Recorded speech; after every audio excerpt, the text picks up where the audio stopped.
ઘોઘંબા ગામમાં મારામારીનો મામલો સામે આવ્યો છે। તો વડોદરાથી આ સમાચાર મળી રહ્યા છે। વડોદરાના ઘોઘંબાના ગામમાં મારામારીનો મામલો સામે આવ્યો છે।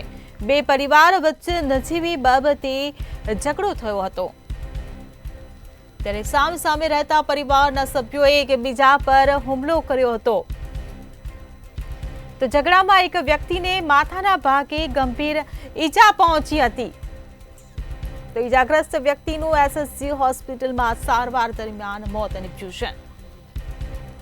તો વડોદરાથી આ સમાચાર મળી રહ્યા છે। પોલીસે હત્યાની કલમ દાખલ કરીને વધુ તપાસ હાથ ધરી છે।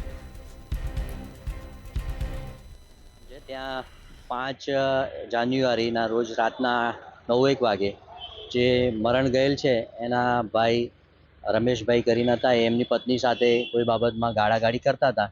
એ પડોશમાં રહેતા સામેવાળા જે ઈસમો હતા આરોપીઓ, એમણે એમને ઠપકો કર્યો કે ગાળો કેમ બોલો છો। એ બાબતમાં બંને પક્ષો વચ્ચે મારામારી થતાં જે મરણ જણાલ છે એને આરોપી પૈકીના એક આરોપીએ માથાના ભાગે લાકડીથી ફટકો મારી દેતા એ બેભાન થઈ ગયેલા હતા।